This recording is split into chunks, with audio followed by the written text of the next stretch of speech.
Okay, my name is Victoria and welcome to our first ever Marfan Trust webinar.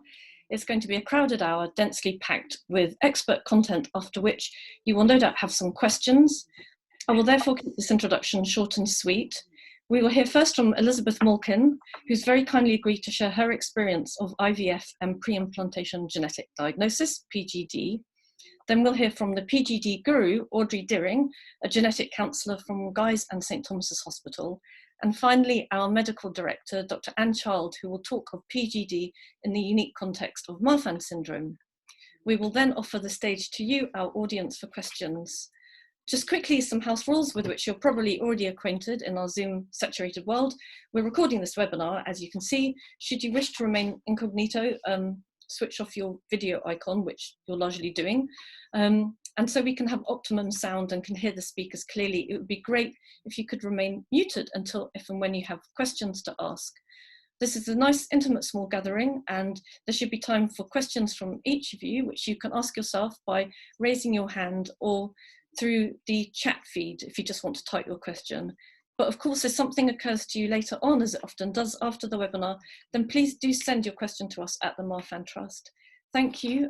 Sit back and enjoy, and welcome, Lizzie. Thank you very much.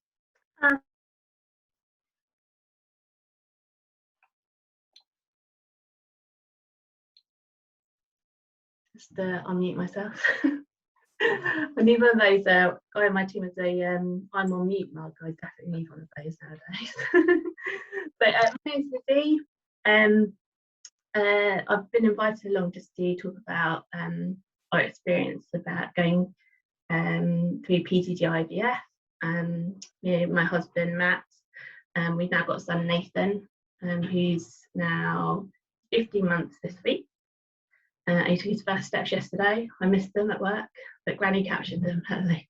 So what I can do is just share my screen.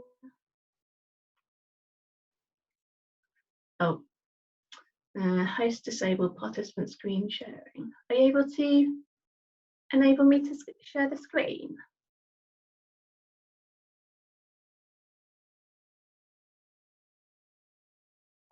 You should be able to share it now, sorry. Okay, thank you. Right. So, hopefully this works. Oh, here we go. Right, so hopefully everyone can see that. So I popped it on a slide just to keep me on track in terms of the whole kind of process, because actually it was quite not too long actually. When you reflect back at the time, it feels like it goes on forever, because you obviously want that kind of end goal. And I'll be really honest, I think I was quite naive going into it. I presumed as a fertile woman that we would end up with our end product baby pretty quickly. This I'll just go through about actually what happened. So in terms of why did we choose to go through this particular process, because I've had I remember at the beginning stages I had quite frank conversations with my dad, with my sister and things about, you know, what was the issue about just having a child naturally, and would it matter about passing on the Marfan gene necessarily? And for us, it was a very personal decision in terms of Matt and I decided that actually we didn't want to do that at all. We wanted to use this opportunity to ensure that our children didn't have to go through the checks I go through every year. My sister, she's already had heart surgery. My dad has been through several surgeries, and actually if we got the opportunity to kind of break the cycle, then why not go for it? So we I was seeing Dr. Child from a very young age, and then I was transferred over to Dr. Tome, and I just literally requested that we start the process. And how it all kicked off is that we had a face-to-face kind of meeting with Heidi, who was a genetic counsellor at St George's. And it was a very nice chat, just actually about what was it all about. Did we really understand the process? Also some details about the funding, not too much, but also like how you would qualify for it. So myself, I've always suffered a bit with my weight. So I had to quickly go on a diet. So I said to Heidi, actually, give me some time, I'll contact you at the point when I'm ready to go forward with it. So I went away and I lost a stone, and then I contacted her and said, right, we're ready. We also discussed about the options in terms of like where would we like to go in terms of the IVF clinic. I was given two choices. The choices were Imperial and CRGH, which is the Centre for Reproductive and Genetic Health on Great Portland Street in London. I actually live in Lewes, which is near Brighton. So it was, in terms of travel and everything, it's quite a process going up and down all the time, but I decided it was definitely worth going to the best kind of clinic for the PGD. So the reality of cycles, so I was kind of, when we first went to CRGH, we had a meeting. I thought, oh brilliant, this is it, we're kicking off. And I think this was around probably about May or something, 2019. And you're basically given, you have another meeting there with a PGD kind of coordinator, and I don't know if she's a counselor, but she talks you through about the process happening at the clinic as well. And then she threw me a bit actually, because then she said, oh, you don't actually now qualify for our funding until August. So you do have to be aware that even though you might have your own NHS funding, once you go to these clinics, they've got actual kind of obviously business plans and funding of their own, so they know that they can have a certain quota of NHS patients per quarter, for example, and we just kind of missed that one, so we had to go away and wait again, which was fine. We were contacted in August, said right, we could start the process. So I popped on the screen a couple, I mean, kind of small here in terms of like the detail, but it's quite mind-boggling at first. You have to have a lot of blood tests in terms of screening. You are then given like a kind of timeline of the kind of regime in terms of the preparation, the drugs you have to take. Because all the time, the first kind of part to it is making sure you're obviously going to be producing these eggs. So they're stimulating you, and there was a lot of, I'm okay with needles luckily, but there were a few that I must admit I did not like. One of them has to go in an area where your husband will probably have to help you, and that was particularly painful. But most of them are just into your stomach. You get used to it, you get quite hardened to the whole process, to be honest. Cycle one, we started probably beginning of August, and then egg collection was around the end of August. And then I went away, thought brilliant. I think we had around 5 eggs. It wasn't particularly successful in terms of the number of eggs. And actually, when it came down to it, only 2 embryos got to blastocyst phase. And from those, actually, only 1 survived the whole process and went away for testing. Now, once they're frozen and they've gone for testing, then you have to kind of wait. And we had to wait around 4 to 6 weeks for all the genetic testing. And unfortunately, it came back as positive for Marfan syndrome. So that one was destroyed. And then I was actually, I'll be very honest, I was devastated because I thought cycle 1, that would be it for me. And we was, be going on to transfer. But the reality is that you have to keep going. And we went away for a holiday actually. And then we came back and I thought we could start straight away. And then we had the issue again about the funding cycles for the clinic. Luckily, somebody pulled out. So we were actually seen a lot sooner. So we had another go in January 2019, and at that stage we had more embryos, or more eggs collected. However, 2 embryos made it to testing, and one this time was a bit cruel. No Marfan syndrome. One had Down syndrome, and the other one had something else. I can't remember what it was. So they were both destroyed. And in cycle 3, I decided we had a bit of a break because unfortunately Matt's dad died that year as well from cancer. So we had a break, and then in the summer we went, right, let's go for it again. And on that occasion I also started fertility acupuncture. So quite an expensive thing to do, but I did it for the whole pregnancy as well. And I really think it just kind of helped me relax. And I did kind of believe in it. So, and by the end, we had 3 successful embryos, none of which have Marfan syndrome. I decided that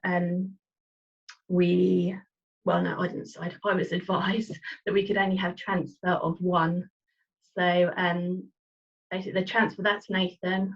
That was we met him that day when the transfer happened, and the transfer is very pain-free. Literally, you don't know what's happening. He was inserted. At that point, you have to have a really full bladder. And I was really silly afterwards. I went to the loo and had a wee, and then thought, oh my God, what if I weed him out? So I had a little panic. But he was there. He was 2 weeks later. We actually we went on holiday for 2 weeks because I just wanted no stress and didn't want to think about it too much. But we were really lucky. That first transfer worked for us first time. So that was amazing. In terms of care during pregnancy, well, because I was obviously classed as a high-risk pregnancy, I had all my care under St George's. I was given the option to go to a local hospital here if I wished, but I decided I wanted it all to be under St George's, and to also have my birth there as well. I had more scans. I had heart scans with Nathan as well. It was just, the care was amazing, to be honest. My midwife team was really good, and they were always available for calls. And all my appointments with Dr. Tomit, then my obstetrician would be there, and a high-risk midwife would be there as well. I don't know how they coordinated it, but it was really great. And then the birth itself, because I was high risk, I was given a private room. And unfortunately for me, I've got I had scoliosis, so my rod doesn't enable me to have an epidural. That was great news. But I managed to, I survived it, it's fine. And I would do it again. So it's not, you just, don't worry, you live through it. And the birth at St George's was great. It was in lockdown, so it was a little bit stressful to begin with, because he wasn't allowed in or Matt wasn't allowed in for the first part of it, which is stressful. But then absolutely, and throughout it was fine. And then Nathan was born on the 17th of April. That's him newborn. And then actually we've just started the process again. So I've just had the blood test last week, and we're going to pay for another round because we've decided we want the sibling for him. So yeah, that's it.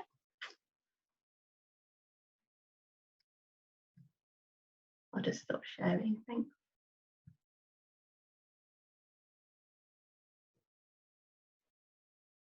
Well done, Lizzie. Are you going to be happy with one baby?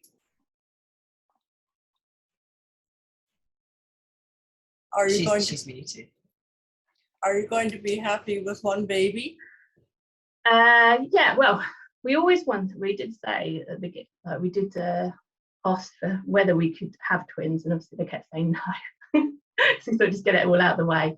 But yeah, if this next round doesn't work, then that is my lot. I'm not, but to be honest, it was quite an emotional process, so I don't particularly want to do the first part again. I'm quite happy with, we've got 2 embryos left. If they work, they work. If they don't, then Nathan is more than enough. Well done. And we can now introduce our next speaker. Thank you very much, Lizzie. Audrey, the PGD guru. Audrey's from Guy's and St Thomas's Hospital. She's a genetic counsellor and she has much to say. Thank you. Thank you very much. And thank you, Lizzie, for giving that really lovely talk. And hopefully it will make what I'm about to talk about a little bit more straightforward. I'm just trying to share my screen and hopefully it will magically appear. Can everybody see that okay? Perfect. Wonderful, great. So again, I'm Audrey Deering. I'm one of the genetic counsellors here at Guy's Hospital. So as Lizzie mentioned, there's 2 PGD clinics in London. So the one that Lizzie went to, CRGH, and we're the other one based here at Guy's. So as you might have picked up, PGD is a technology that uses fertility treatment, even though the vast majority of our couples do not have any underlying fertility issues. And what we do is we try to create as many embryos as we can and test them for a specific genetic condition. So Marfan syndrome as an example. It's not a form of gene editing. So if the embryo has inherited Marfan syndrome, we're not able to take the Marfan syndrome away. We just simply do not use those embryos. And this is a process that's strictly controlled in the UK. So the governing body is called the HFEA. So they make sure that these technologies are used ethically and responsibly, and we don't select for things that are not serious, like blue hair and blonde hair or blue eyes or anything like that. Lizzie again touched on these things, but overall the process of PGD is quite lengthy and complicated. So usually couples will have no underlying fertility issues, but we still want to give them a barrage of fertility tests just to make sure we know what we're getting into. We then give the female partner hormones to stimulate her ovaries to make lots and lots of eggs. We collect those eggs from her and fertilize them outside of the body with her partner's sperm or a sperm donor. We then grow them up until they're about a week old, until they're big enough that we can safely do genetic testing on them. And then again, we look for Marfan syndrome, and if the embryos are unaffected, we transfer them usually 1 by 1 until hopefully a pregnancy occurs. So this process, PGD, is funded by the NHS for couples and individuals in certain situations. So if you are coming forward as a couple, we ask that you are in a stable relationship and are living together and have been in a relationship for at least a year, but you do not need to have been living together for a year. We also do not discriminate by gender, so it can be same-sex couples, heterosexual couples, or single people. If you require, for example, sperm or egg donation, the process of donation, unfortunately, is not covered by the NHS, but everything else around PGD is. We also ask that women are under the age of 40 by the time their treatment starts, but we usually ask for a couple months under the age of 40 to give us time to do that fertility workup and make sure that we can get you to testing before your 40th birthday. And we also ask that your body mass index for the female partner is in between 19 and 30. The reason for that is that the hormone medication that we give ladies is what we call fat soluble. So if your body mass index is too low or too high, the hormones might not pass through your body the way that we want it to, and it can decrease the chance of the treatment working. We also ask that both people in the couple are non-smokers, including vaping. So even the vape fluid can damage sperm and egg quality, and again, we want to increase the chances of it working. And the last criteria is that couples must not have unaffected children together. So in other words, if you have a child with Marfan syndrome, you are eligible for NHS funding. Or if you have a child from a previous relationship, so not in a current partnership, you are also eligible for NHS funding. So it's a little bit different than the IVF funding. So these are the funding criteria for Wales and England. I'm afraid I'm not aware of Scotland's, but I think it's quite similar. For Northern Ireland, they have the same criteria, except couples are able to have unaffected children together. So that is just for England and Wales, that last point. So it obviously sounds fantastic, but as Lizzie touched on, there's more than that to consider. So we also think about if the female partner is in a stable place from a health perspective. So especially if the female partner has Marfan syndrome, we will ask them to be assessed by cardiologist to make sure that their heart is stable enough for them to undergo what we call ovarian stimulation and to carry a pregnancy. If they are not stable enough to carry the pregnancy themselves, they can consider a surrogate. But similar to sperm and egg donation, unfortunately, surrogacy is not funded by the NHS. But of course, you'd be very welcome to find a surrogate, and we can work with that. And obviously, it's a long process, just partially because there are some NHS wait lists associated with it. But even if there was no NHS waiting, it's just a complex procedure, and it takes a long time. So we also know that not every cycle works. So for couples with average fertility, about 2/3 of them will walk home with a healthy baby, whether that takes 1 attempt or 2 or even 3. So it can be a long process that might not work. So we as genetic counselors are obviously here to provide support, and we'll also help work with you to identify other support that you might have, or we can even put you in touch with professional support if you wanted to speak to somebody during the process. The way that PGD works is we like, if possible, to have DNA from other people in your family. So if the couple with Marfan syndrome has an affected parent, we find that extremely helpful. If nobody in your family has Marfan syndrome, or for example, if you're adopted or you don't have contact with people in your family, we can still do our very best to try to develop a test for you. We can't guarantee that it will work, but we will be very happy to look at your family tree and to look at the genetic information that we have to see if we can develop a test for you. And we also accept genetic tests reports from what we call a UCAS accredited lab. So usually that's an NHS lab.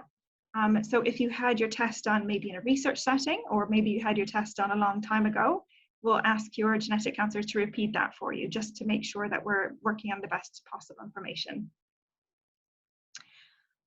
So we had lovely Lizzie explaining how she found her PGD. And also on our website here at Guy's Hospital, we have some other stories. Nobody with Marfan syndrome, so if anybody wanted to share how they found their PGD through Guy's, but it might be worth just seeing what other people went through, and might give you an idea of how you might be able to cope with the process, and to kind of highlight that you're maybe not alone going through this process. So I'd be very happy to take questions, but if you did want to think about a referral for PGD, even if just to help you make up your mind whether you'd like to go ahead or not, your local clinical genetics service will be your first port of call. So we ask that all referrals come through your local genetic service, and again, they'd be able to give you more information and to arrange another appointment if you like. And also here's our website for us here at Guy's Hospital. So we've got some, again, lovely patient stories and some more specific details on how the PGD process works. But I will leave it to you guys if you wanted to ask for any more detail or anything else. Thank you.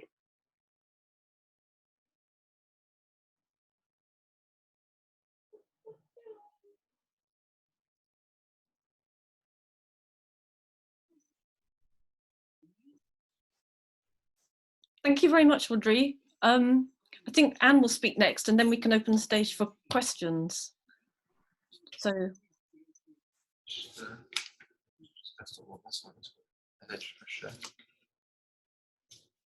Anne. There we go. In 2014, a medical student, am I unmuted? No, wait, just hold on.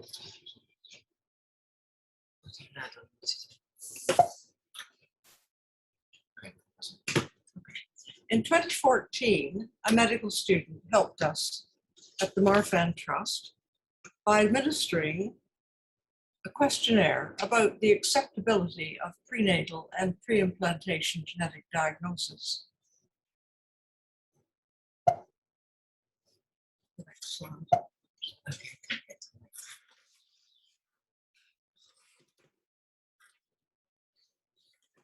16 couples were involved, they volunteered. And of the 16, 10 had a partner who had serious cardiac operations. The postal questionnaires were analyzed anonymously, and the fibrillin-1 mutation was used. It can be used for prenatal diagnosis or for pre-implantation genetic diagnosis. Of the 16 couples, each had a partner with Marfan, and as well as the cardiac surgery, 10 had had other serious operations involving the eye or the skeleton, like Lizzie with scoliosis rods. All couples were satisfied with the processes and pleased that they had tried, despite some negative outcomes, and they would recommend PND or PGD to other couples.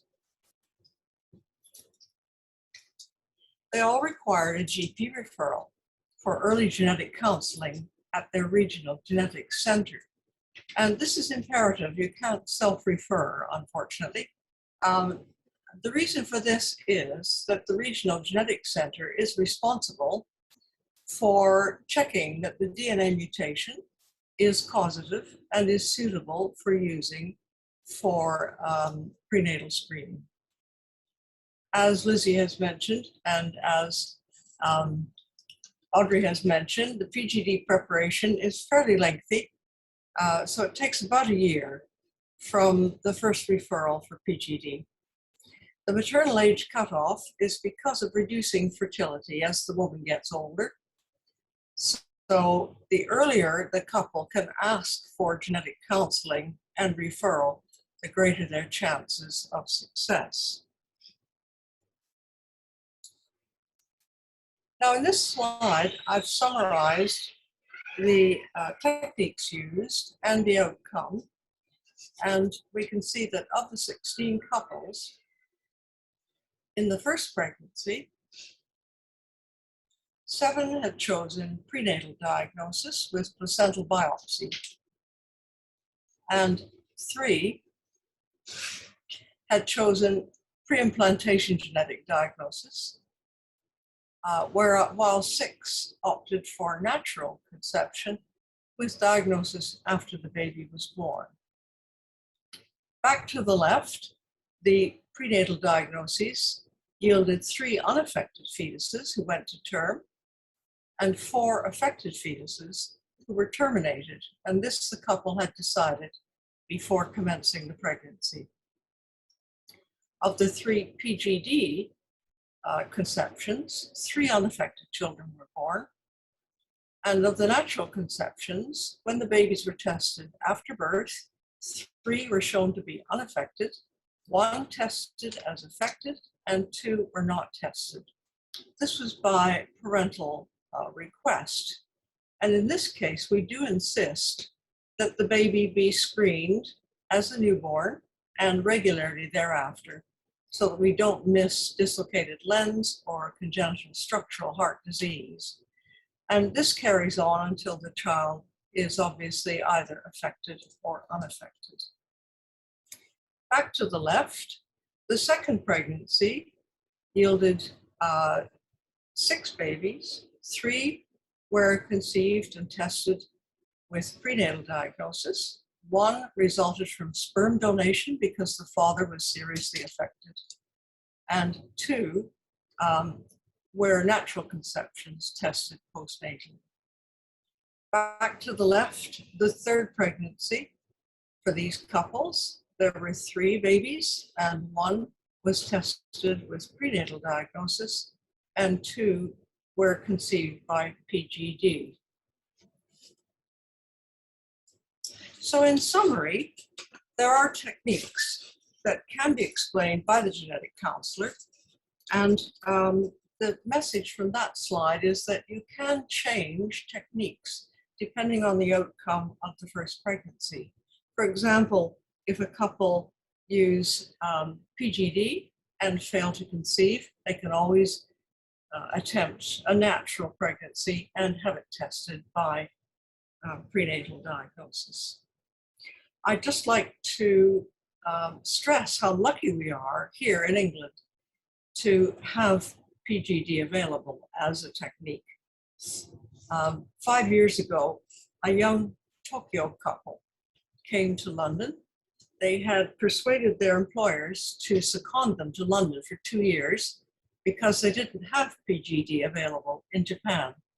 The mother had Marfan syndrome, and during those 2 years, we analyzed her fibrillin 1 gene. We found her mutation, which was suitable for PGD. So she went through the process, and 4 normal pre-embryos were created. The first implantation did not result in a pregnancy.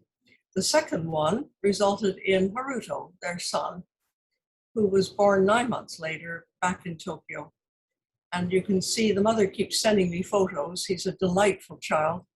On the left, we have him at 2 months of age, very pleased with life, and as were his parents and 4 grandparents. In the middle, he's at 2 years, quite a mischievous, jolly child. And the third one on the right, age 4, just entering nursery school, where he's doing very well indeed. So in summary, I would just like to say that obviously there are various techniques that a couple should apply early on to hear about these so that they can plan their pregnancies. And if the first one doesn't work, there's always another one to try. All these techniques do take time to organize, so you have to allow the time and not push the poor unit into worrying about a mother who is already 39 and a half when she presents herself. That's the summary of what I've had to say, and I'm very happy to answer questions.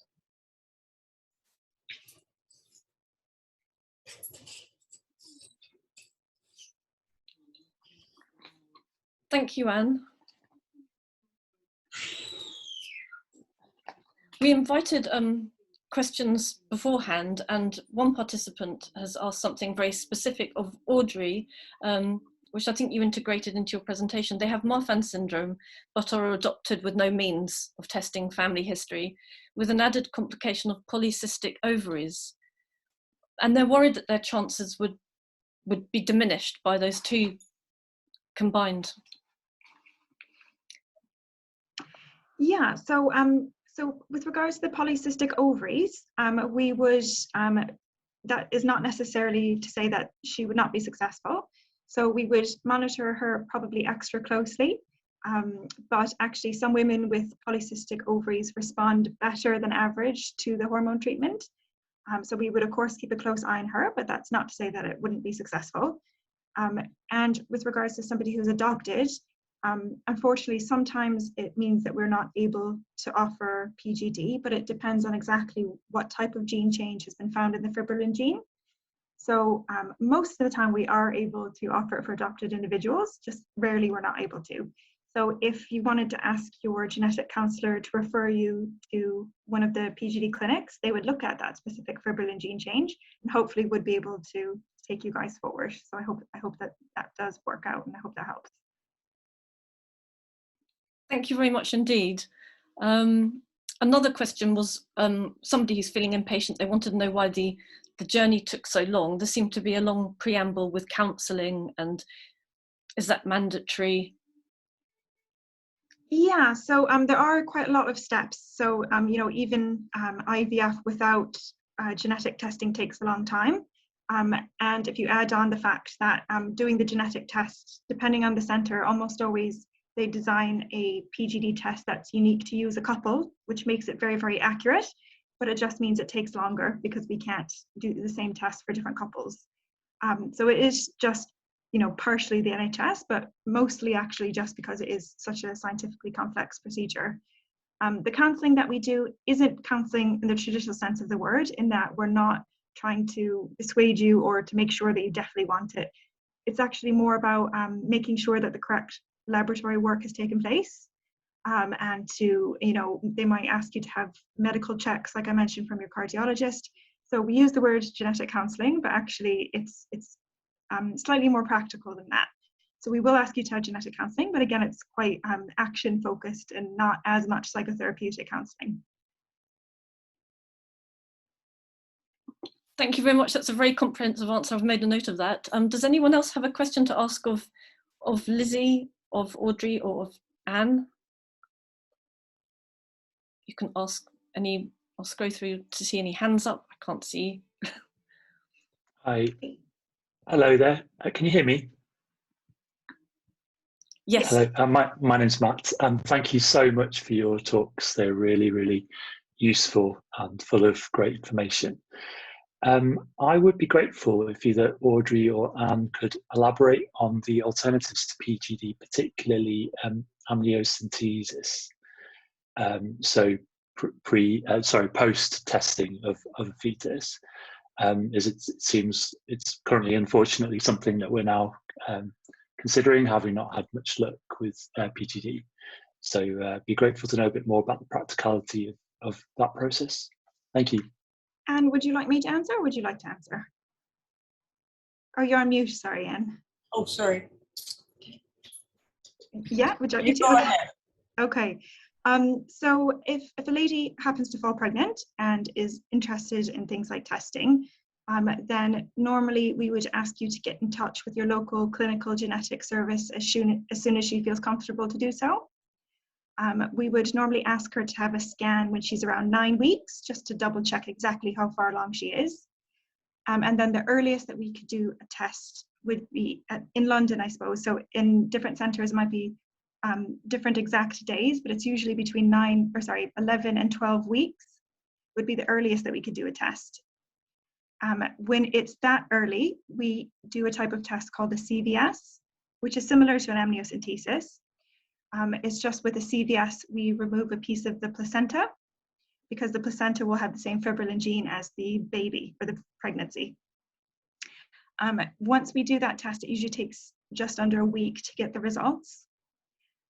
There is a relatively small miscarriage risk with that type of test. Depending on the center, it's usually between 0.1 to 1%. So that means if they did the procedure 100 or 200 times, there'd be a miscarriage induced about one of those times. So usually centers only offer that as an option if the couple would end the pregnancy if it had inherited Marfans. So if you felt very strongly that you would continue the pregnancy, it would just be safer to test the baby once they've come along and not introduce that miscarriage risk. So I guess just in summary, we would just ask you to get in touch as soon as you were happy to, and they'll be able to put that all in place for you. Thank you so much. Cheers.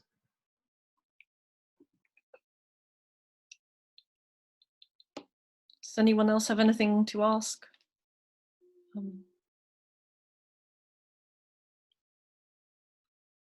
It seems not. Could I ask a question? I know that Kat has joined us, and I'm just wondering, she has Marfan syndrome and also has had aortic root replacement. And I'm just wondering if Audrey can advise Kat about anything special. What technique is best if the mother has already had aortic root replacement?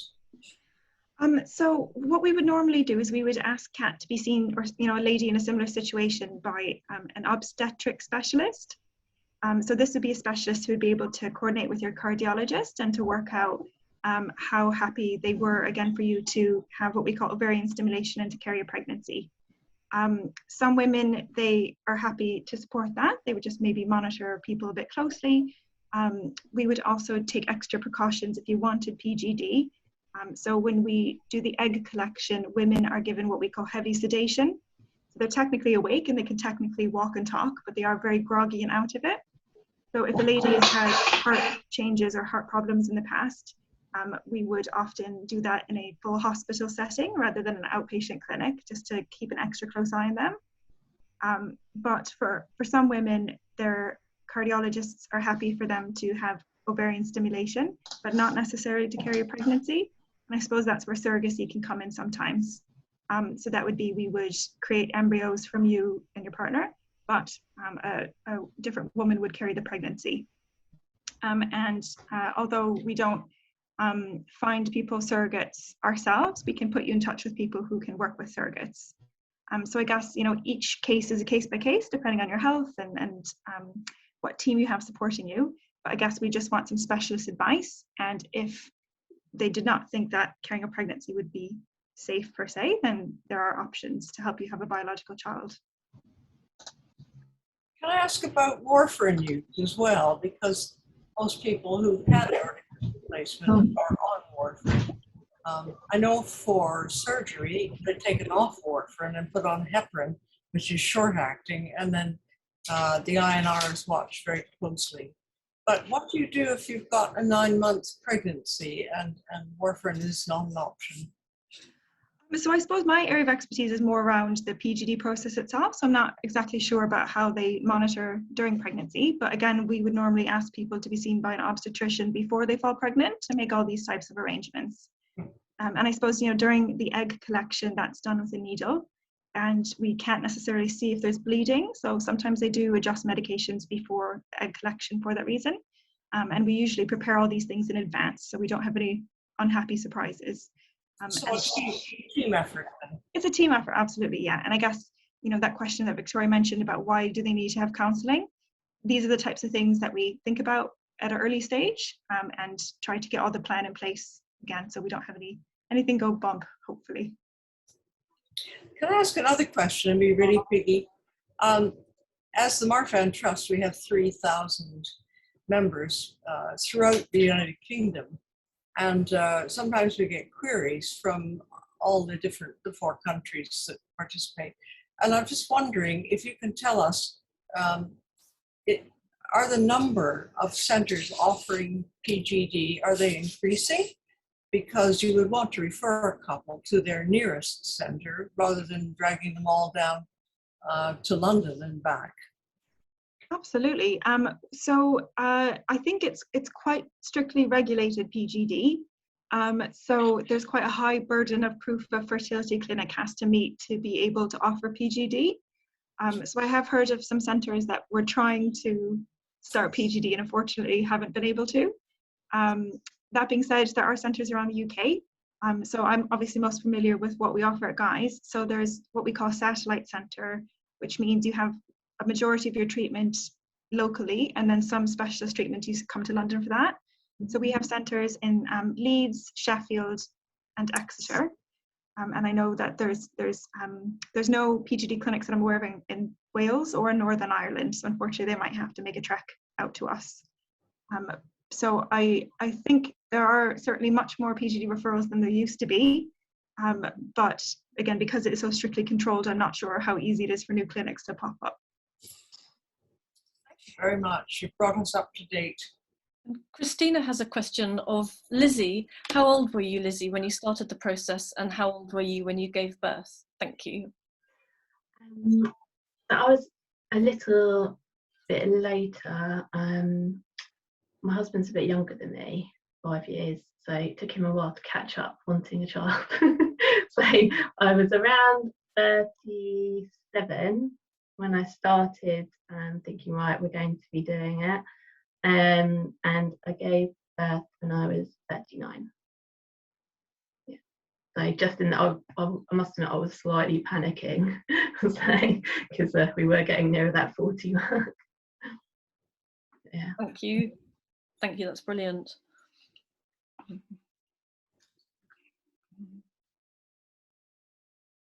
Any other questions for our eminent speakers?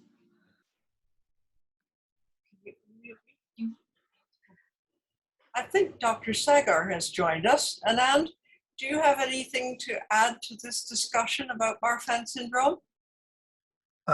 Where are you? There you are. Yeah, no, I was listening. I was very interested, and I thought the talks were fantastic. I'm at home, as you can see. No, I think it is a long process. I think it takes time to set up the test.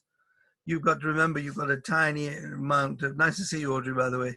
It's you've got a tiny amount of DNA that you're working on from the embryo.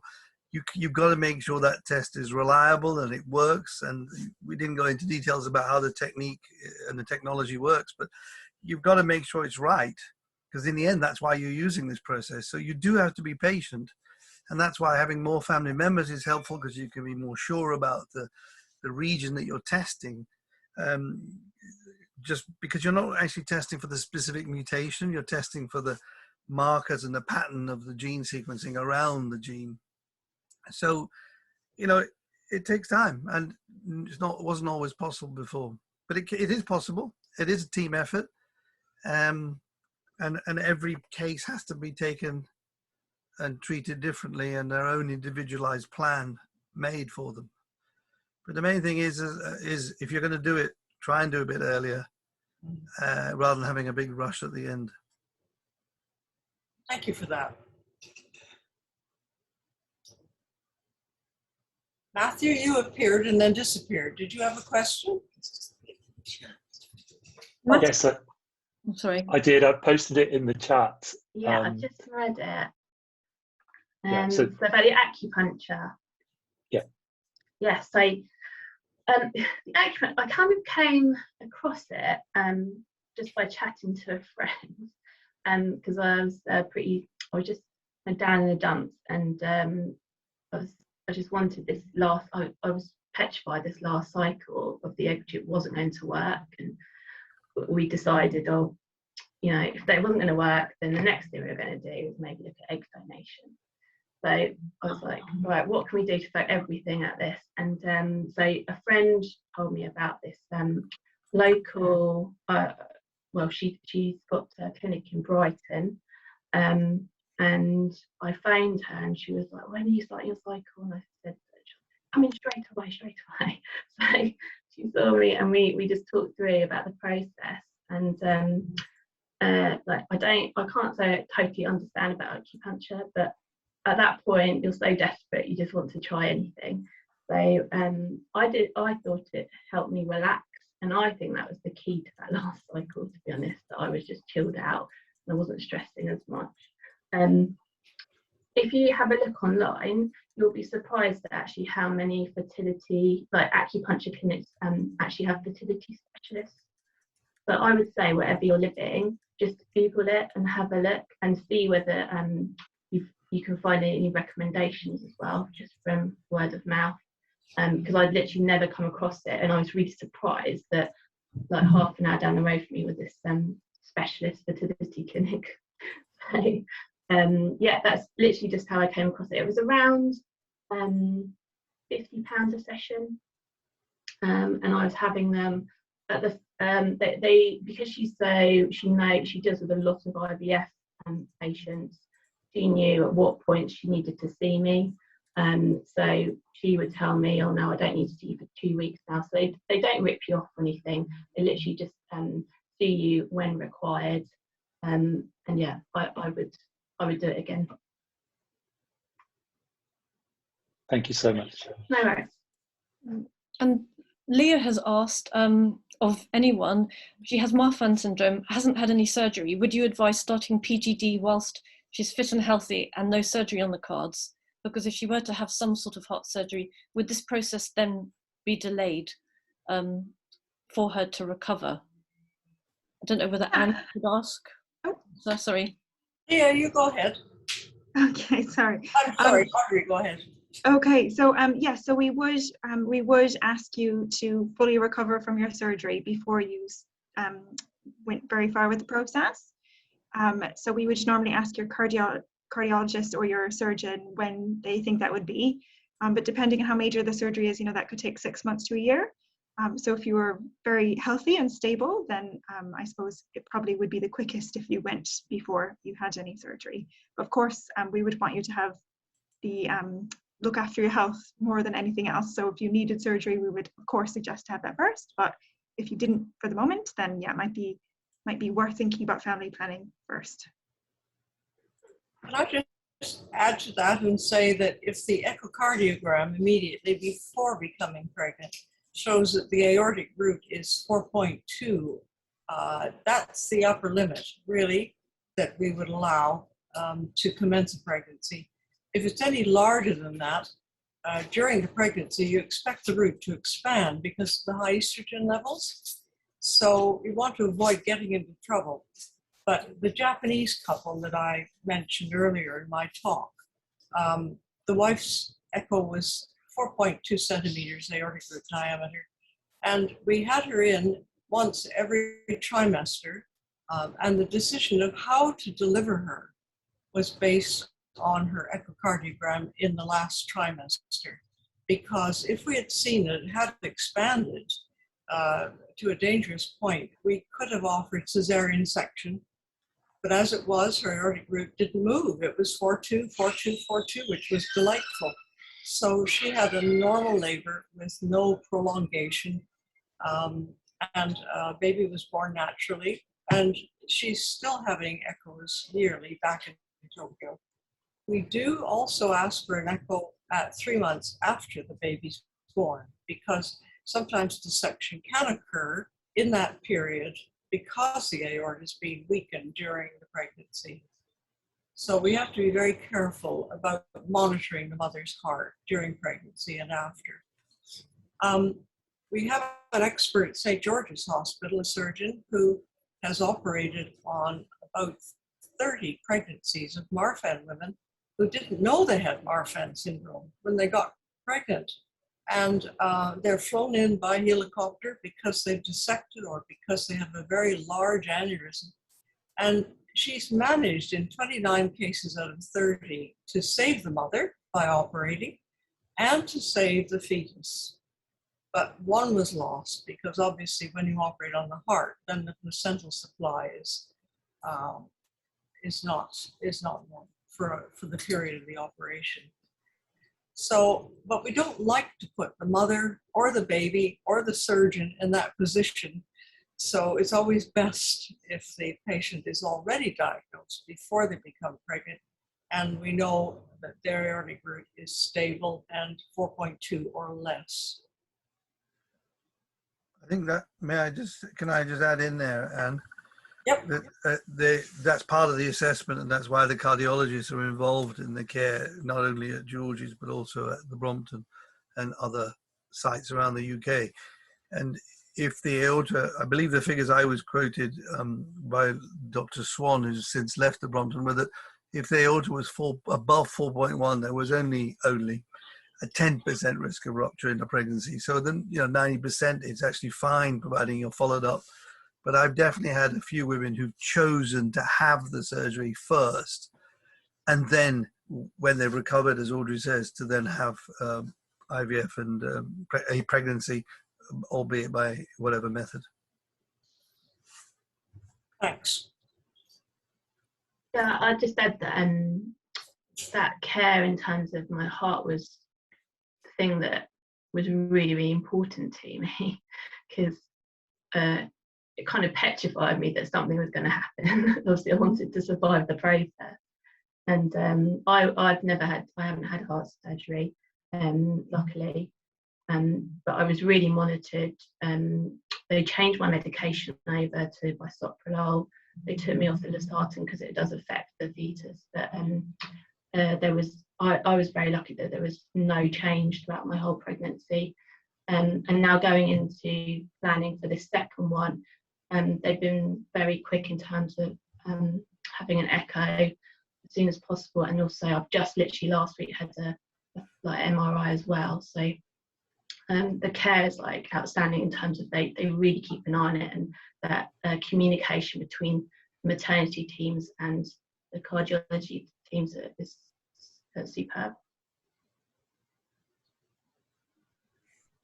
I think Lauren's continued her question regarding the birth. Is the way of delivering dependent on the aortic size at the time of the pregnancy, or is it elective as to what you would prefer in delivery options?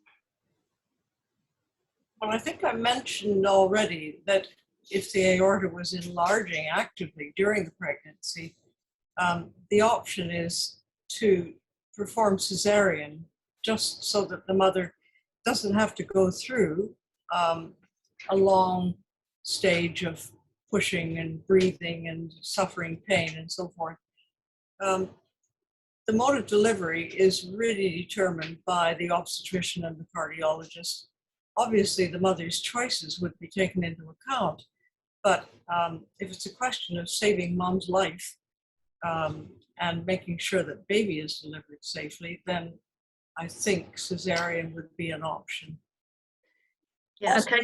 I was a little bit. So I always thought I'd have to have a C-section, so I just didn't think about natural labour, and actually they surprised me and said, oh, because I was always stable, that they would prefer me to have a natural labour at that point, because they thought the risks associated with the C-section and the recovery, etc., would be more of a hindrance. So yeah, just be open to the fact that you may have to push as well. Also, labouring, instead of lying flat in bed, it's better if the head of the bed is raised up, so that the baby's not lying directly on the aorta. And labouring on the mother's side instead of on her back can also relieve pressure on the aorta during the labour. Anand, do you want to say something? Your hand's raised. I saw a raised hand. Sorry, that was an old one. I don't know how to take it down again. Oh, there it is. I found it. Okay, I was having fun a while ago. I had the thumbs up, I had the clap, I had the hand, I had everything. Sorry.